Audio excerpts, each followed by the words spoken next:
She governed Argentina for 8 years. But 1 year after leaving office, Cristina Kirchner's battles are no longer political, but also in court. Last week, the former president was indicted on corruption charges involving public works. More than $600 million of her assets were frozen. According to a federal judge, Kirchner was part of a corruption ring that diverted public works contracts to a businessman close to her family. Ricardo Monerzan says that the level of corruption while Kirchner was in office was unprecedented. Los Kirchner han sido la universidad de la corrupción.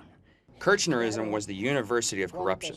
We have never seen anything like this, and as time passes by, more and more cases are coming out. While they were in office, the justice system looked the other way, but now it seems there is more willingness to look into the corruption that happened.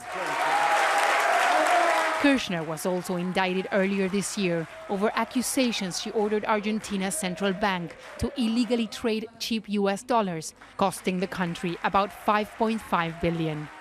Cristina Kirchner is facing multiple criminal investigations, and last week an appeals court reopened a probe into the death of prosecutor Alberto Nisman, who was found with a shot in the head in this apartment building behind me.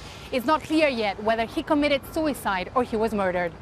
Nisman had accused Kirchner of conspiring to protect high-ranking Iranian officials suspected of ordering an attack against a Jewish community center in 1994 that killed 85 people. Iran has denied involvement in the attack. We met Kirchner last year, where she once again claimed she's being politically persecuted, just like other left-wing leaders in the region. Being a Peronist in this country has never been easy, and it has never come without any consequences. I am not afraid of going to prison, because if I were afraid, I would have never been able to do politics. Thousands of Peronists were persecuted and killed during the dictatorship in the 1970s and 80s. Some were part of a guerrilla movement that was fighting for social justice and an end to military rule. But journalists here say that that argument won't protect her in court. Cristina Kirchner is trying to politicize her situation and make it look as if the extreme right is going after her.